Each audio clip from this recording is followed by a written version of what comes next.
but I hope that all of you will stay for the discussion, and there's a lot to discuss. I want to welcome to the stage Professor Rhonda Sirhan, who takes her seat as moderator, because she has the handheld mic sitting in her chair. She is director of the Arab Studies program and assistant professor in the Department of Sociology. She received her BA from American University of Beirut, an MA from the University of Windsor, and a PhD Master's in Philosophy and MA from Columbia University. Her research and teaching focuses on democratization, immigration to the United States, and the sociology of exclusion and social movements. Her recent publications include Palestinian Weddings, Inventing Palestine in New Jersey. I'm sure that was probably pretty fun. And American Democracy and the Pursuit of Equality. We're very pleased that she'll be moderating the panel tonight. In addition, Professor Shadi Mokhtari, who's assistant professor at the School of International Service, where she specializes in human rights, Middle East politics, and political Islam. She received her BA from American University and an MIA or an MA? Is it a typo? Okay, all right, because the MIA means something different to me. From Columbia University, a JD from the University of Texas, and a PhD and LLM from York University. These are women who have studied a lot. Lots of degrees between them. She's the editor-in-chief of the Muslim World Journal of Human Rights and is currently working on a project mapping how human rights dynamics and discourses have changed in the Middle East since the recent wave of popular protests and demand for change. Karim El Kahim, I think, now needs no introduction.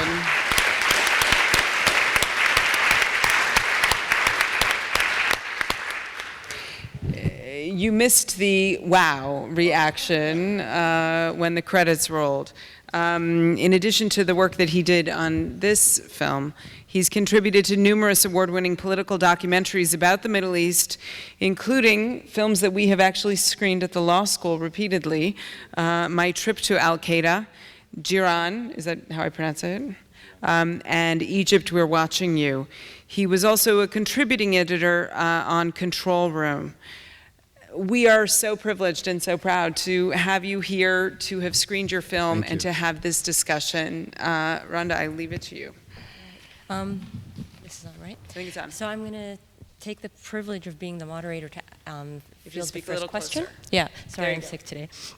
To field the first question and then open it up to Dr. Shadi and then, of course, to the audience. But what I would like to start with is that I felt this film played two important roles. One is to chronicle these very tense moments, and I think I'm not alone in saying that that sense of exhilaration and panic and confusion was clearly presented. I felt every sentiment that went with it, so that was beautiful. The second, which is more about the characters, you and your friends, and this is one of the questions is, how do you identify yourself? Do you see yourself as an activist or as just a filmmaker? And then there are a couple of other things where you're giving voice to a group that's often marginalized, yet elite. And so how do you position yourself as the storyteller in this story in particular, and especially since there was a huge tension between participant and observer? So if we could start with that. Good question.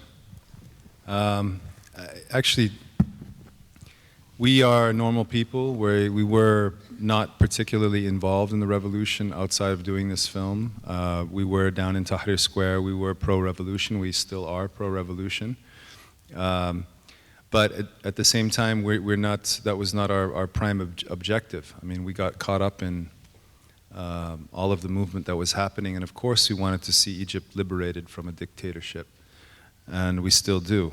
And the dictatorship is still there, even though the dictator has fallen.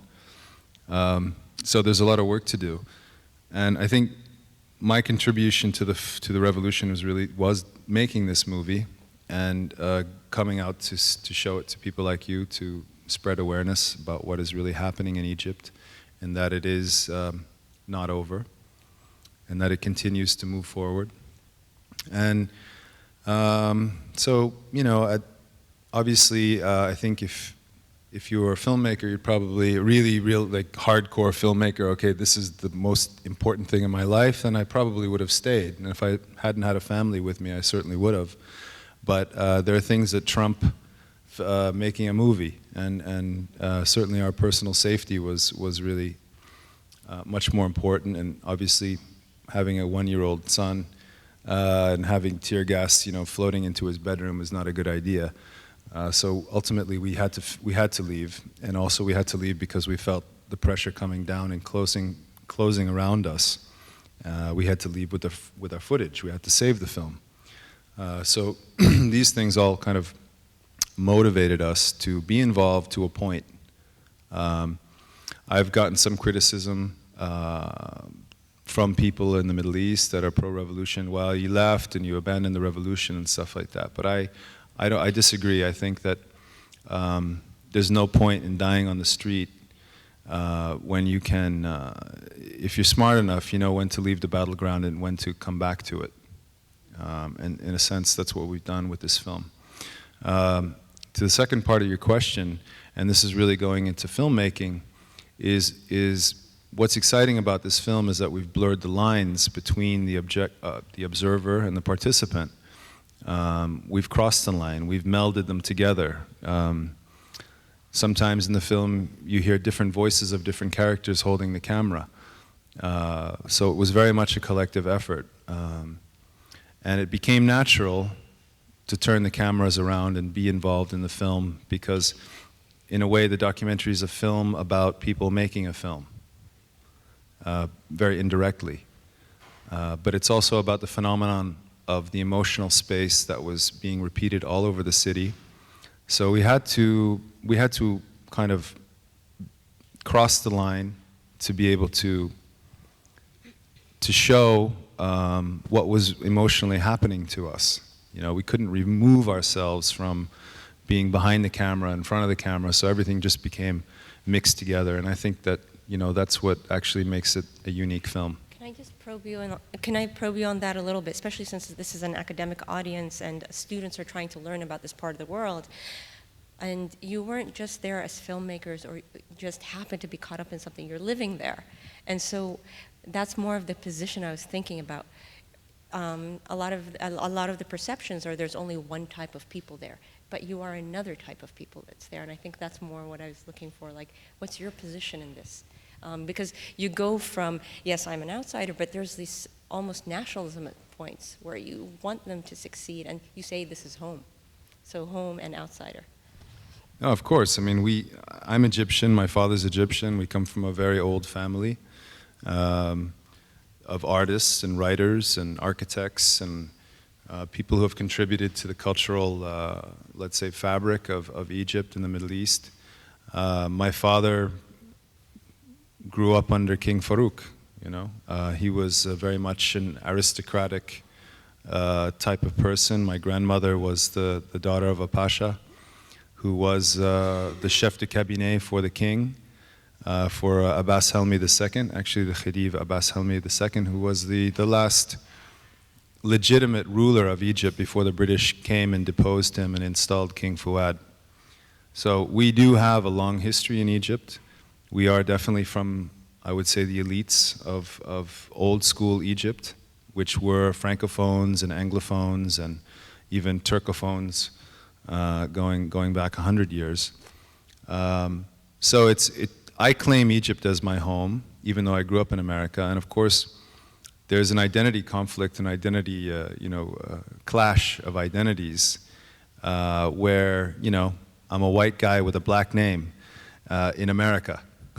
So I don't really fit here, nor do I really fit there. So I've always kind of grown up in between cultures, and it's been really upon my own kind of effort to really claim my stake.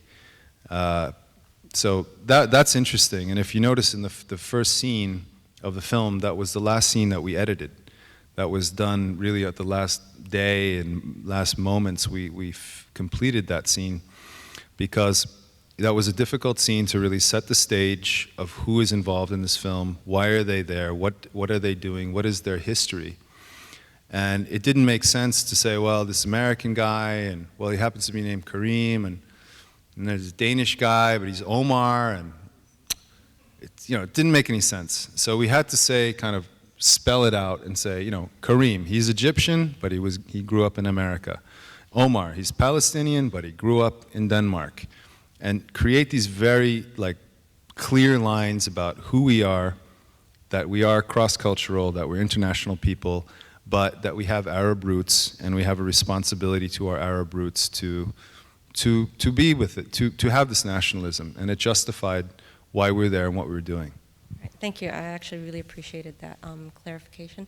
And I just turn it over to Dr. Mukhtari. Thank you very much, and thank you, Karim, for your work.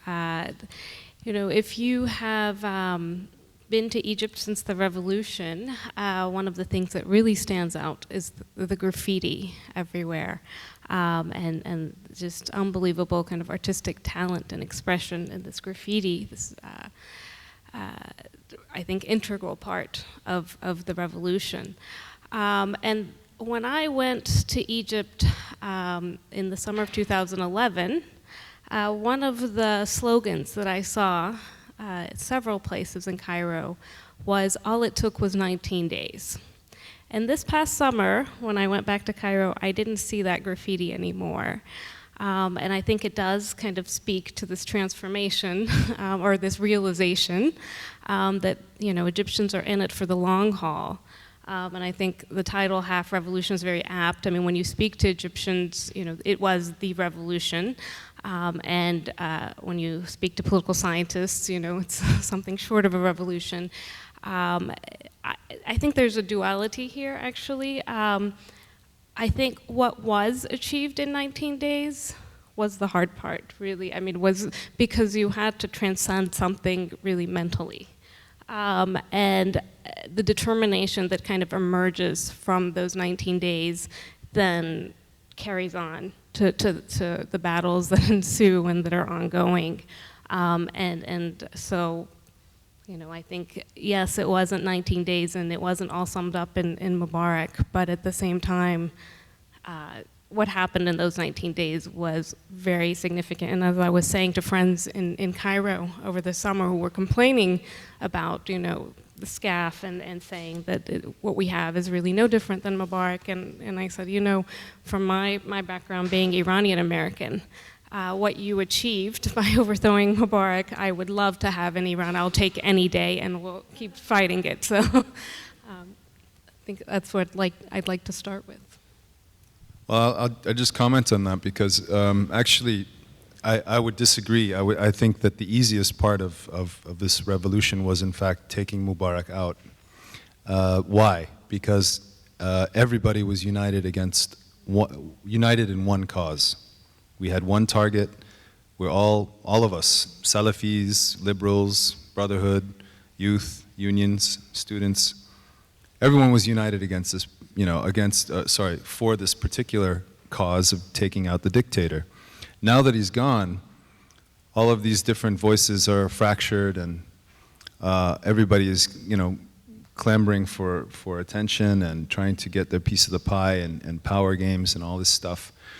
So it's a big mess, and there's not really any cohesive opposition party. Obviously, the Brotherhood is in power now. They didn't start the revolution. They did play a part in the revolution, but they also betrayed the revolution for their own selfish interests. And so I think you're going to see slow mobilization of the revolutionary parties to essentially become, and probably elements of the old regime will actually join the revolution against the Brotherhood. And the Brotherhood really, has a lot of work to do, and they haven't really done anything. So there's a lot of frustration in the street. There's a lot of confusion who's in control. And, it's going to take time to stabilize and move forward and really continue the revolution, which is essentially, the Brotherhood is part of the old regime. They've been around for 100 years. They're gumming up all of the bureaucracy inside the government, and they've monopolized many of the institutions of the country long before the revolution even began. So there's a lot of cleaning to do, and I think, part of that thing is really getting that uniting that voice, you know, that is the revolutionary voice, and having that continue to be strong and not divided. And of course, every day and every week as we move forward, there are more and more attempts to continue to divide us, divide and conquer, divide Christians from Muslims, from secularists and Islamists, from old generation to younger generation, constantly. But you know, we've lived through so many dirty tricks that we all kind of understand, you know, the nature of the beast that we're up against. And as we persevere and we move through all of these attempts to divide us, we just ultimately get stronger. Yeah, I mean, I think your last point is pretty much where I'm coming from on this, in the sense that, you know, another hyphenated American is the late Anthony Shadid. And he did make it to Tahrir Square before he passed away last year. And he speaks of just the power of imagination, of Egyptians being able to imagine something different. And I think there is, you know, I guess in political science terms, we can say a normative shift that has taken place vis-a-vis the relationship of the population to repression. And so it doesn't matter if, you know, once you've brought Mubarak down, you're still, it's the same paradigm when you're talking about the SCAF or you're talking about the Muslim Brotherhood. So I think it's that kind of experience of the revolution and then the determination to not let that slip that I find, you know, gives me a lot of hope. Absolutely. I mean, the main, really, I would say the biggest accomplishment of the revolution was breaking down the fear barrier, the wall of fear, destroying fear, being fearless. And once we attained the fearlessness, the police were just swept aside. There was no stopping it. I like to call it the human tsunami, because it just is unstoppable. And once we tasted that and we had that power, it's something never to be forgotten. And as you said, with the graffiti, there's just been an explosion of expression that's been so suppressed for the last 30 years in all different expressive media. I mean, not just graffiti, but political rap and music and filmmaking and poetry, theater, arts festivals, street festivals. People are not looking for permission anymore, and that's a beautiful thing. And I think that's going to continue to grow, and it's going to mature. And you know, this is something that is long overdue. You have 50% of the country under the age of 25, and they really, literally, they have no hope, they have no future, they have no education, they have very little job prospects. So a lot of them are funneling their energies into creative expression, which is beautiful and amazing to see and very inspiring. And it's going down to the very young kids. It's not just the 25-year-olds, it's going down to 14-year-olds, 10-year-olds. Even the street kids are getting into art, and people are helping them and trying to rehabilitate them. And I think if this continues, then, you know, we will have kind of we'll have some social leverage against all of these kind of barriers that have been set up and that are part of the old regime, part of the Muslim Brotherhood. Part of them is telling you how to dress, what to do, what you can't do, what you can do, who you can stand with, who you can't stand with, what's appropriate, what's not appropriate. And these things are, you know, they're just barriers that are slowly being torn down. So once they are, and once they continue to be torn down, they won't have any kind of moral authority over us anymore. And in fact, we'll be the ones with the moral authority. And we are, because the street, when I say we, I mean the revolution, because really the street is the most legitimate political power in Egypt. And I would argue, certainly, in any of the Arab Spring moments, it's the people, it's people power. And we've seen the power of that, and it continues, and it's a reminder. Showing this film to people in Egypt is always a reminder of the power that they have. So it's very important that people see the film, and we are showing it more in Egypt, and there are more and more films coming out that are reminding people of that every day. Actually, I just want to ask, you've been back, obviously. Since. Yeah, we just left for a couple months to let the dust settle. And then we went back and then spent about 3-4 months in Denmark editing the film. And we've been back ever since, you know. And one other question, because you say it's hopeful, and just for the students again, because of like social movement theory and stuff, that it's the people power, but the people's power is to remove something. The people's power can be expressed, but people lose momentum if there's not organizing. And so now that you're back, do you see that maybe they are taking that moment to organize? So while the Muslim Brotherhood or whoever is in control, people who didn't have a chance to organize are organizing now. Do you see that as the case? Yeah, it's slowly coming back because I think people understand that they can't stand on their own sort of narrow platforms at the moment. We all have to kind of unite and find common ground. And yeah, it's happening. It's happening slowly, but got to be patient. Well, I guess one more point I could make that, we're sitting here in Washington, D.C., the role of the United States in all of this and the relationship to U.S. power. I mean, I think a lot of people involved, not just in the Egyptian revolution, but the various uprisings in the region, would tell you that it wasn't about the U.S. This time it was not about the U.S. It was about us. But I argue that there is, indirectly a response to U.S. foreign policy that is coming out of these revolutions. And again, this power of imagination, and before the perception being of the all-powerful, Egyptian security apparatus, but then also behind the Mubarak regime, the all-powerful United States, the hegemon. And I think that's another kind of mental barrier that was broken, at least in the Egyptian case, and that ultimately forced a changed foreign policy by the United States towards Egypt. But that hasn't necessarily translated to other parts of the Middle East. And so, we have a different story. We have the old U.S. attempt to balance Middle Eastern people's rights with American interests, when they speak of balancing rights and interests. So we have that in Bahrain, we had that with Yemen to an extent. And so another point to think about as we're sitting here in Washington, D.C., and thinking about the Egyptian revolution. Some of my favorite parts of the film are, the guy going, America! He's just so indignant and so, infuriated by all this tear gas and shotgun shells that, manufactured in Pennsylvania. And, this was just another piece of evidence that told the people on the street, hey man, this tear gas made in USA. And even when Cameron came, for example, David Cameron, he came to congratulate the Egyptian people and took a tour of Tahrir Square.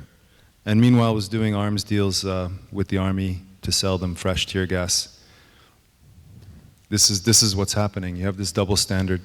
And, ultimately, America needs to change its policy in the Middle East. It cannot afford to support another dictatorship. And I mean that across the board. There's more than just Muslim countries in the Middle East. And that relationship has to change because ultimately it's going to bite us in the ass if it doesn't.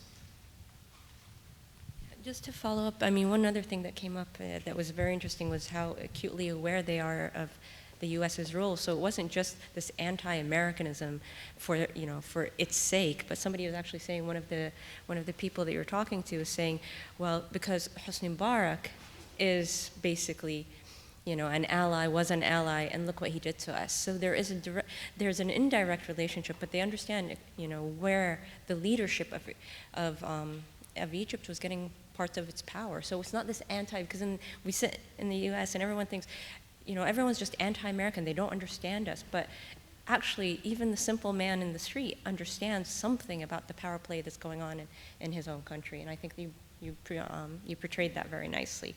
But if you don't have anything else, I'd like to open it up to the audience. Any questions?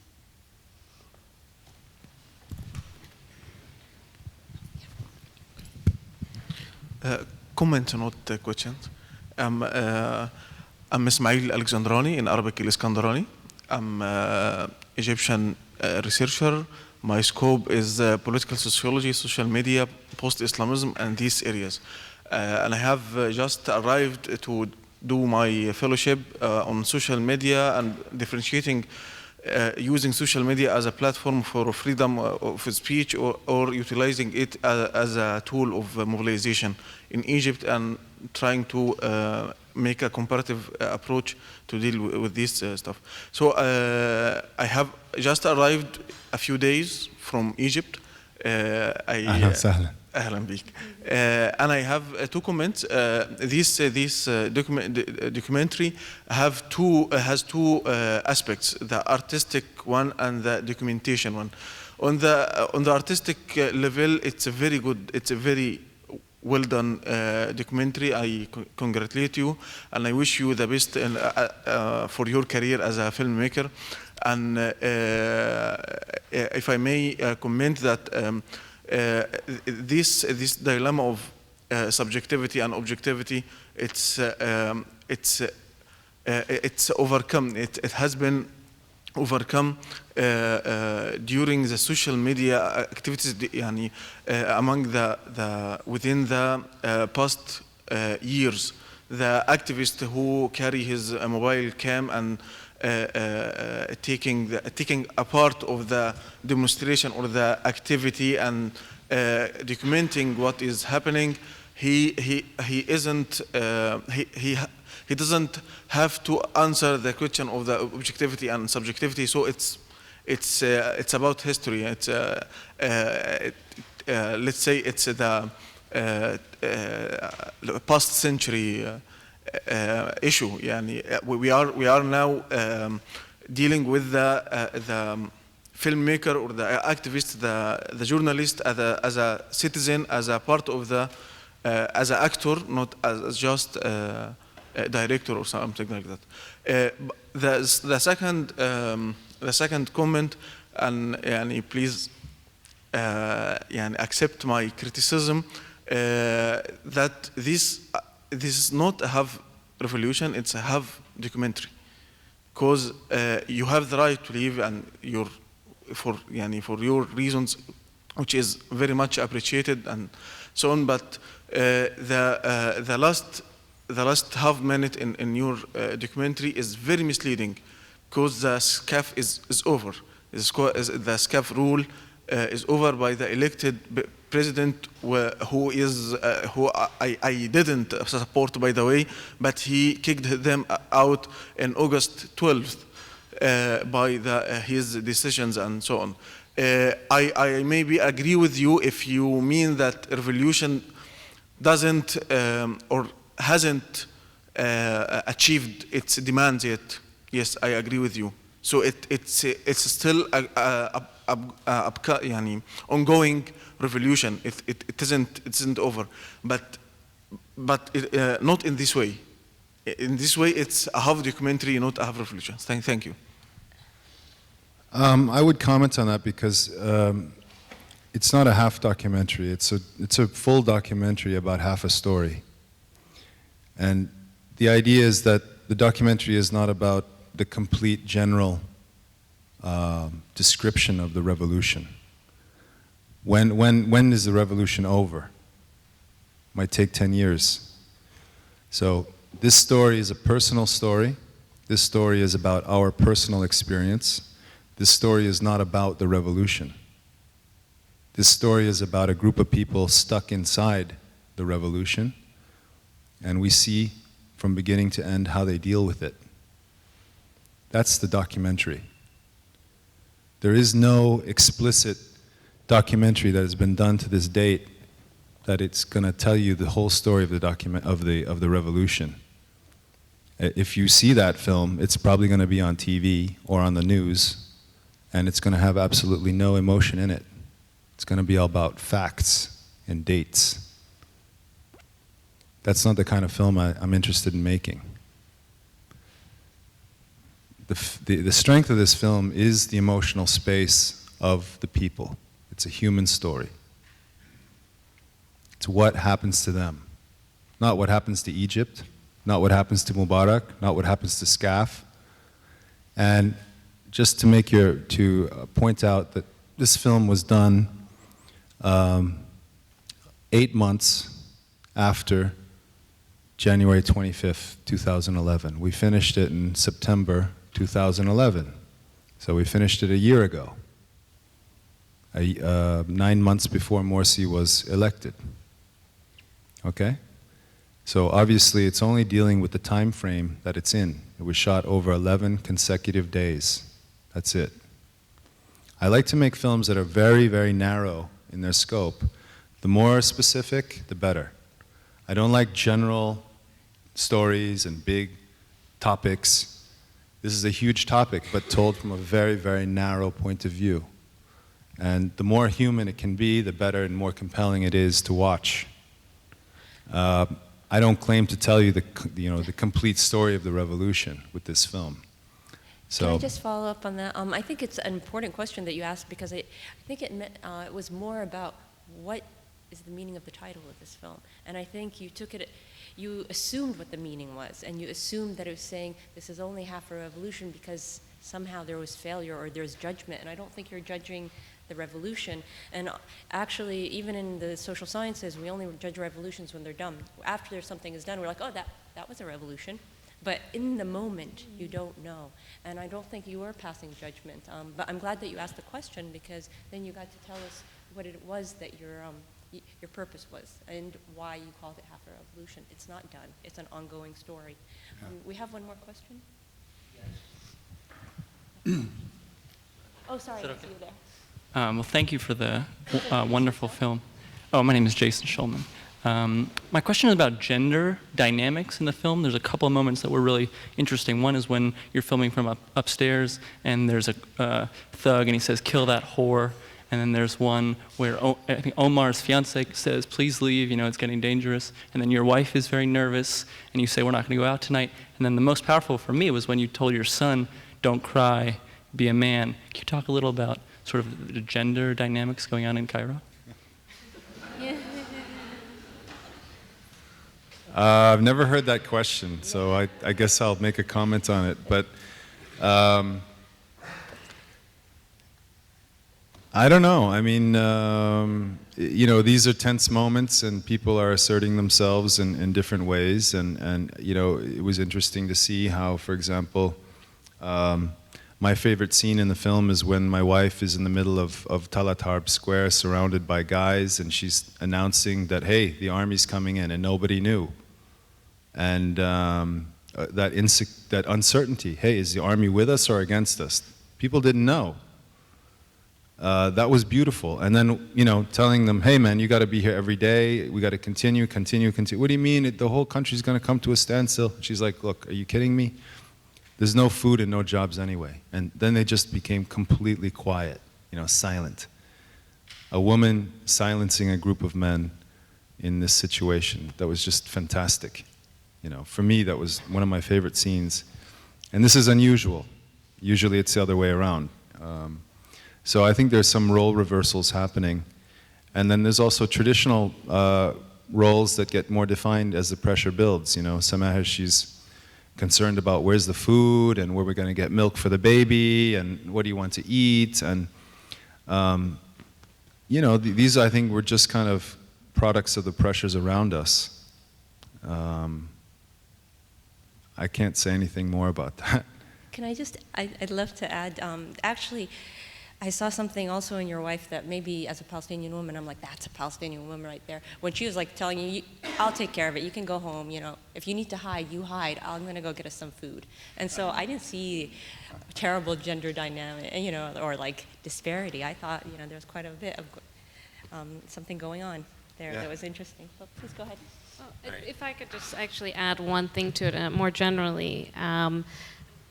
There's a lot of discussion of whether the revolution was good for women or bad for women, and I would say that from the experience of the Iranian revolution, the revolution politicizes women, brings women out to the public square, and then once it's over, particularly Islamists would like women to go back to the home and the private domain, and that doesn't happen, and women stay kind of in the public sphere, and they continue kind of at the fore of politics and trying to find ways into political structures and decision-making in the public sphere. And so it's a long kind of, the battle is a long-run marathon-type battle for women along with the revolution, but I think it's positive. Great. Just a quick comment. My name is Rami Yacoub. I'm a graduate student here at AU, but more importantly, I'm Egyptian, and I actually went back to Egypt when you were leaving. And I stayed there for a year and a half. So I just wanted to thank you for two things. Number one, your first half of the movie definitely captures the horrific conditions that you're in on the ground. I was injured a few times on the ground in protests, not in the first 18 days, but later on. And thank you for also noting that clashes continue to go on. Actually, I was kind of disappointed that you said in the comment there that, or in response, that you're not criticizing the revolution, because a lot of us see it as half a revolution. Yes, for you, maybe it's a half of the story of the 18 days, which is eloquently placed, but also, no, it's not complete. Absolutely not. We did not achieve what we had tried to achieve, and it's on point. And the second comment I wanted, actually two more. The second one is, it is great that you've captured the dynamics between loved ones during clashes, because this is something that we as friends, and I was there away from my family's in Canada, but my friends, and that you consider them family, you're always concerned. There's always the guy that wants to go out there and shoot some more footage. And then there's the person who's like, you're crazy, stay inside. But that's excellent that you captured that. Finally, the comment actually about the scene that you're talking about with your wife in Talat Harb Square. I noticed your wife has a little bit of a non-Egyptian accent, speaking Arabic. And I noticed that the xenophobia had not kicked in yet.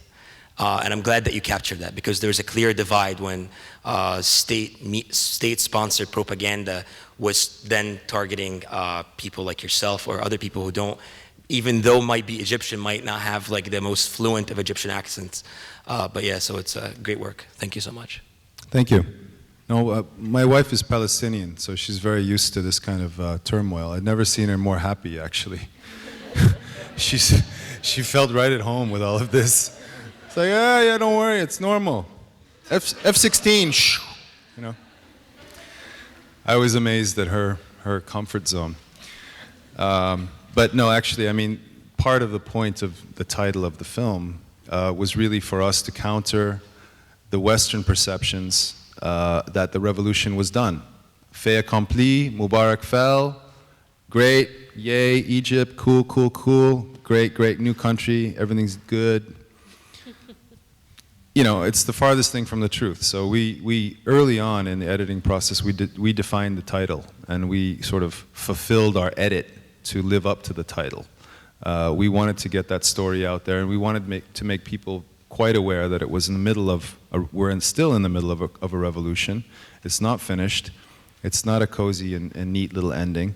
And we achieved that. People at Sundance and the European Film Festival started to respond to that. And in fact, many of the journalists that were covering Egypt started using the term half revolution. And so we accomplished what we set out to do in terms of the title. Okay. Here. I think you were waiting on the right here. Sorry, You don't mind? see you there. Sorry. Thanks. I was first of all happy to know that there's an Iranian American here like me. And actually I plan to travel across North Africa early next year. It's been a dream of mine for many years, and so I wanted to blog the whole time, and I want to capture this sense of empowerment among just everyday people, and both everyday people and those who actually work in nonprofits. And I really appreciate what you said just now about how even people of all ages and all backgrounds are using creativity to sort of explore their own empowerment and think of new possibilities for the future. So I'm wondering if, I know this is really broad, I don't even know how to ask this question, but I'm just trying to gather ideas of where I should look, or if you have any suggestions for what I should blog about or any focus, and also like, I don't speak Arabic, a little of Persian and French. I'm wondering if that's because in the film there was was it the French guy who speaks fluent Arabic, and the only reason why he didn't get his butt kicked is because he did. So I'm just wondering how I can stay safe too. But anyway, well, thank you. I think you should just go there and see where it takes you. There's so much to talk about in terms of the arts and the role of women, mobilizing. There's increasing poverty. It's already been a mess before the revolution. People live on less than $1 a day. There's so much to talk about. You just have to go there. It's safe. You have to be aware of your surroundings and be, careful where you go. But I would say don't be afraid, and just let it come to you. There's an ocean of possibilities there. Just put yourself there. Yeah? Okay.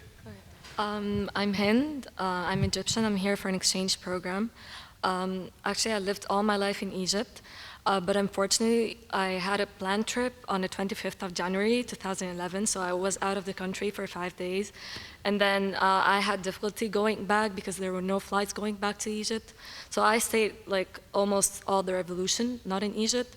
So I would really like to thank you so much for that documentary, because it really gave me a new meaning, and because what we saw on TV wasn't like the truth that happened. So you gave me another and different new perspective for what happened.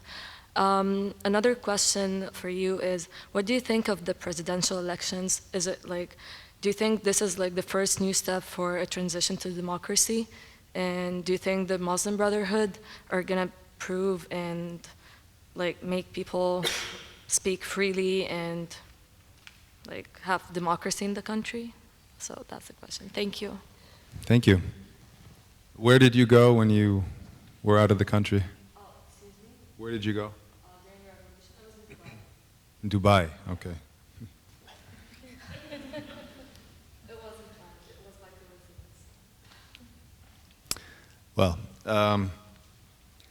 thank you very much. I mean, I think, my opinion is that I am opposed to Morsi, but I stand next to him in saluting him as the first civilian to be elected ever in the entire history of Egypt, in 7,000 years. But I'm his opposition. This is good for the country. I think plurality is a good thing. The country's always been monopolized and dominated by one force or another. There's never been a plurality which essentially is allowed to thrive, and I think that's a good thing for the country. The Muslim Brotherhood is nothing new. Egypt is one of the most religious countries I've ever been to without it being forced on you. And I think it will continue to be that way. Honestly, I think as time plays out, I think it's going to be quite clear that the Brotherhood doesn't have the capability to run the country. I think that they're transitional. I don't think they're going to stick around for very long. Who's going to come next, I'm not sure, but I think that the next 6 years will allow the opposition to grow and grow and grow, and hopefully in the next election it will be a clean election, and there will be some legitimate opposition that will take more seats in parliament, and if not, the presidency itself. So I'm optimistic. I think it's just going to take a bit of time. Well, I would just add that I don't think, the Muslim Brotherhood lives in a vacuum from the changes that are going on around them, and you see the Muslim Brotherhood adopting a lot of the language of rights and democracy, and yes, they do it in very broad, opaque ways, but that gives avenues, that creates openings for human rights activists to constantly be engaging them and shaming them when necessary, and engaging in processes of dialogue. So, one of the things I was looking at over the summer was Salafists and Islamists on the Human Rights Committee of the Parliament, of the new Parliament, and it was fascinating how, some of the Salafists, started on day one saying, why do we have a Human Rights Committee? This is a Western construct, and then the learning process that goes on where one of the secular MPs insists, let's get out, the Universal Declaration of Human Rights. And so then the Salafists are studying the declaration, and then you have victims come and testify as witnesses in the hearings. And so it's a very interesting kind of interaction that takes shape, and it goes both ways in a sense, because I also interviewed a feminist activist who said, I asked, do you engage with Islamists or the Muslim Brotherhood? And they would say, why would we do that? We know what they think. That's a waste of time.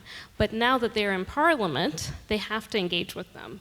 And so they say, yes, we engage institutions, and we held, all these meetings. And so I think, it's a very interesting time, and the Islamists of today are not the Islamists of 1979 in Iran. And so it's very interesting. Actually, one of the most powerful images that came out of the revolution for me was just after the Maspero massacre, where I think it was around 30, mainly Copts, but there were Muslims that also died, were, run over by tanks and shot by AKs and bodies dumped in the river by the military. After that happened, there was a protest, obviously, against that. And one of the most powerful images I can remember is a Salafi being held up on the shoulders of a group of Copts holding up a Bible. And this is exactly what Islam is. Islam is, we are commanded by the Quran to protect minorities. We are commanded to take care of the people who cannot defend themselves. And this is a very important part of Islam. And this is a part of Islam that the Salafis, I think, let's say the ones not blinded by extremism, understand that role, that they need to protect minorities, that they need to stand up for them. And if they don't, it's a sin. Simple as that. So there is a part of the Salafi movement that is getting back to the basics of Islam. Some of it I don't like, some of it I love. It's a very complicated issue, but in his action of holding up the Bible and being trumpeted and held up by Copts, he is saying, hey, these are human rights. We need to protect them. We need to protect these people, and I stand with them to protect them. And so Egypt's a very complicated place, but it's very simple. And I think everybody get this. They really get this. So human rights, whatever you want to call it, it's been written down and it's been existing for, 1,000 years or more. Hi, I'm a first-year film student here at American, and I have a twofold question. As someone who obviously identifies as Egyptian, but also has roots also in America by having grown up here, I just wanted to know your perspective on, I don't know if you've obviously heard about the film Innocence of Muslims and the uproar it's causing in the Middle East amongst the Muslim community. I wanted to know what your thoughts are on First Amendment rights, well, the rights to free speech, and where the balance should exist between being able to express whatever opinion you have, however vile it may be, and even if your motive is to incite some kind of emotional, visceral reaction in the audience, and also your perspective on helping Americans understand why the reaction amongst Muslims and in the Middle East are so universally similarly angry at the film, because I feel like maybe here in America we're so kind of jaded and kind of overwhelmed by so many obscene things that it just doesn't affect us as much, but just wanted to know your perspective, especially as someone who is Egyptian and also American. Okay, good question. When you see a swastika painted on a wall, graffitied on a wall, what is that? What is that presented to you? What does that equate to you? In America, we call it a hate crime. That's what it is. So is that film. So are the cartoons done in the Danish cartoons. These are hate crimes. They were intended to offend people. They're intended to incite violence. The Supreme Court is actually quite clear on this. If you yell fire in a crowded theater, that's a crime. That's not freedom of expression. So I think it's the same, I equate it with the same thing. And I think there's a double standard when it comes to Muslims and the perception of Muslims in America and the perception of our fellow Semites, Jewish people in America. We've been conditioned as Americans to be highly sensitive about how we talk about Jews or portray Jews, and I agree with that. I think it's important, but you cannot have one standard applied to one community and then have that same standard thrown out when it comes to another community. You have to stand very clear that it affects everybody equally. So I think also when it comes to the reaction, you have to understand that protest itself in the Muslim world has been suppressed for so long that people they're not mature enough to understand the dynamics of what protest is. They're not comfortable enough to to kind of be able to protest and hear their voice without having a violent component to it.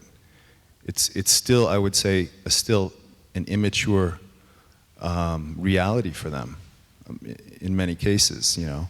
But at the same time, we have to be careful to understand that just like in Italy and Greece and Spain, that you have provocateurs who are in the crowd, who are there to burn and break things and get into fights with police to essentially delegitimize the actual protest movement. And that's part of what we saw in the reaction to this film in the Arab world. And I think it's interesting too because we have to understand that we're in a war of media, we're in a war of words. And in a sense, the Arab Spring, leading up before the Arab Spring, we've had 10 years of George Bush and Cheney and the neocons and a Zionist agenda that has demonized Muslims in the American media for the last 10 years. All of a sudden, the Arab Spring comes along, and Americans are rooting for them because, hey, they want freedom, they want democracy. Hey, well, we love that, you know? And there's a quote from Obama, we need to raise American kids like young Egyptians, you know? So all of that 10 years of work of demonization of Muslims would just down the toilet. Now all of a sudden America's like, hey, we really respect them. So this reaction out of the American media is that, in my opinion, is that it's resetting the status quo. It's resetting Muslim equals bad guy, Muslim equals savage, Muslim equals terrorist. That has been perpetuated since the beginning, since 9/11. Okay, so that's my take on it. Can I just inject something about, I mean, since we've been talking a little bit about, or quite a bit about religion and human rights, it's not about just tempering the Muslim Brotherhood or the Salafis to give people personal freedoms. Remember, the Egyptian population's been suffering because the welfare state was dismantled. Their free education, their free healthcare was being taken away. Everything's being privatized. So we've not said anything about the economy, or very little. You mentioned that people are very poor. But so the Muslim Brotherhood or whoever takes over not only has to deal with morality and personal freedoms, that's absolutely important, but the basic human right and dignity of all people is to be able to provide for themselves and for their kids. And I think this is the biggest test of whoever comes into power, and if they can hold on to power, is can they provide for the Egyptian people? Because the Muslim Brotherhood, they're neoliberal in many ways. They have no problem with doing business with big business, and you know that's part of the story that we haven't spoken about at all. But back to you. Hi, I first want to thank you for the film. It was very moving. My question, it seems a lot of reflection today is about how we can finish revolution. Is it halfway to its completion? What would a revolution's completeness look like?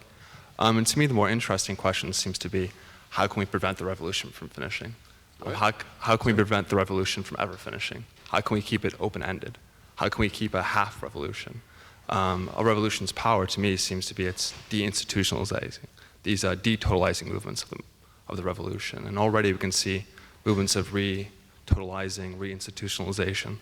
My question is, how do you see a kind of open-endedness in the revolution? How do we keep open that open-endedness? You want me to answer? I can answer. You can't keep a revolution open-ended, and why would you want to? The whole point of a revolution is to revolutionize, right? To change the system so it's better and more equitable. But you can't continue a revolution endlessly because people get exhausted, resources get exhausted, people will eventually just remove themselves. And those who keep going are the ones that are going to take over. So why would you want to continue a revolution? Unless what you're saying is, I don't like where it is right now, and we need to keep going until we find the right one for us, or the right one for Egypt. But I think Egyptians need to definitely decide that for themselves. But again, yes, they need to decide that for themselves, but you mentioned the US, and we mentioned the international sphere, but then we remove it as if from this moment on, it's only all about Egyptians, and it truly isn't. But I think what you're asking is, I don't like where we are now. How do we keep it going to find something better? And only Egyptians can decide that unless somebody else agitates for it. And I'd just like to point out that, you know, up until the very last day, Gaddafi was saying, the revolution has to continue. You know, I mean, he's living in his Green Book revolution for the last 40 years, and, you know, he's denying the very revolution against his revolution. And also in Cuba, I mean, even Castro refers to the revolution, you know, 50 years later. I don't think that that's very constructive. I mean, a revolution is about a change and then moving on from that and working with that change. Hi, my name is Suzanne, and I'm Egyptian, but we live here now, and I went to Egypt right about the same time that you left, so it was really cool to be able to see everything that I missed.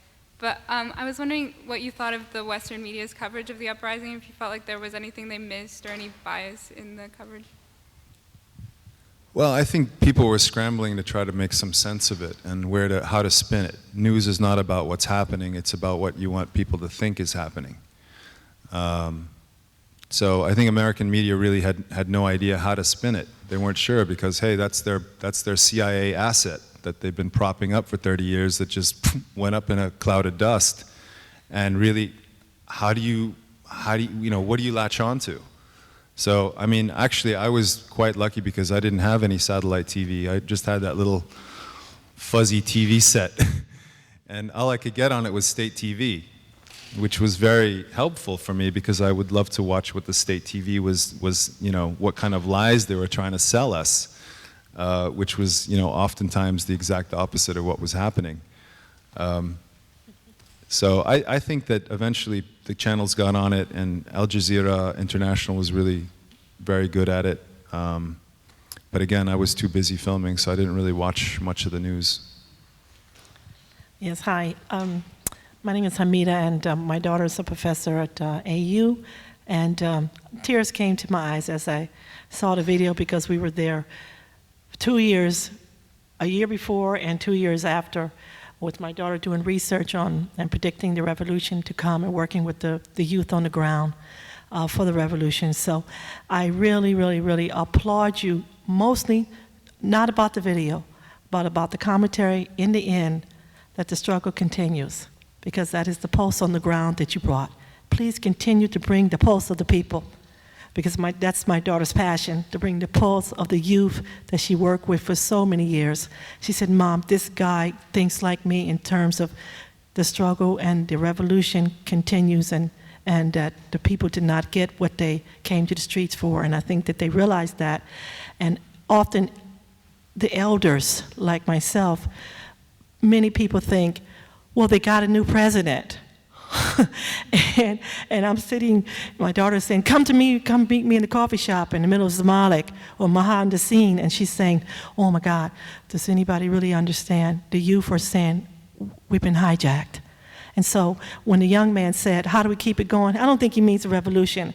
I think he really means, how do we continue to bring to the public that it's still going on, the struggle for the people. That's one thing. And then second is to Dr., I forgot her name. I want to know how we're going to remember Nada, because I feel, because I'm with a political scientist all the time, that the Iranian Revolution and Nada, the face of her, is not being remembered, the struggle of the Iranians, because of so much about the Arab Spring being successful, that the Iranian people are struggling. And I will never forget in my heart Nada, who was murdered there in Iran. So those things I hope we can address and continue to struggle. Thank you. I guess just, I mean, part of what I spent a year working on last year was research about why, you know, you had the Iranian protests, and then you had cases of torture that really galvanized public attention, and these killings, such as the shooting of Neda Agha Sultan, and why that didn't spur, you know, the kind of political change that we saw in Egypt, for example, in the case of Khalid Said, and how that spurred all sorts of mobilizations, and it's very complicated why, you know, we didn't see political change in Iran, and we are seeing it here. But I'm, you know, eternally optimistic about Iran as well. The youth, I'm just as impressed with Iran's youth and their vision as I am with the Egyptian youth that I met. So. Zayek, I went to study abroad at AUC, and I got there January 14th, actually, of that year, and I'm one of the few that stayed, and so this was just really, really compelling, and really, I had to look away a few times. I mean, I lived in Zamalek, so not quite there, so I don't want to rant, but anyway, it was just extremely compelling to see something like this. I saw an Al Jazeera English one, but this was a lot more on the ground, and so it was just really, really compelling. And so, but my question is kind of, how is it going back there now? I mean, because you made this film 2 years ago, you would have disappeared into the system and never been seen again. And so I'm just wondering, not that much has changed there really, governmentally, so I'm wondering, are you really safe? Like, how does that work? And also, if you could please have a Stella for me and Horeya, I'd appreciate it. Horeya? Yeah, if you go there, have one for me. I'll drink one for you, no problem. I don't know, you know, Egypt is, in a way, the more things change, the more they stay the same, you know. But there is kind of, this kind of a cloud of depression a little bit over the country. People are not quite sure they really wanted that revolution now, and, you know, there's always this kind of self-doubt. But at the same time, you know, I think people have been trained so well to live under oppression and, you know, poverty, and, you know, that they're, in a sense, nothing's really changed for them, good or, you know, for the worse or for the better. Prices are going up, gas is getting more expensive, it's hard to get, you know, Buddha gas and things like this.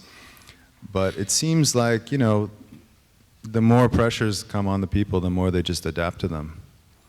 That's what they've been doing for, you know, decades. So in a sense, I think Egyptians are quite well trained for this, and I think they'll come out on top. I just want to say that these will be the last two questions, and I wanted to thank Dr. Mukhtar, but in particular Karim, because you don't know, but he's been going all day. He's had one interview to another, so I really want to thank you in particular for putting up with us. And our time's up, but I definitely want to take the last two questions. Okay, thank you. I'm Gabul from Yemen. I'm doing a fellowship at NET, and I should say that I got emotionally touched with your documentary very much, especially saying some of the words that we also were saying in our revolution. And I remember an Egyptian lady, she said, a young lady, she said, Tunisia inspired us and we inspired the whole world, and which is very true about the Egyptian revolution. But if you had half revolution, we had quarter revolution. So my question is about the other half of the revolution. Do you have any future plans to support what's going on now? And especially if you are half American and half Egyptian, maybe you could be a very good bridging between the two different communities. Thank you. Thank you. No, we're all rooting for Yemen. And we're all, you know, alhamdulillah, yani, inshallah, it's going to be okay in Yemen as well. They've been screwed for so long, and there's so much more poverty in Yemen and more corruption than Egypt, I think. Although I've never been there, but I have a good friend who was Yemeni, and she had to tie sheets together to escape her own house and jump out of a 4-story window and run away with a broken foot because of the oppression that she was feeling under the hands of her own family. I think, that's probably a metaphor for the whole country, in a sense.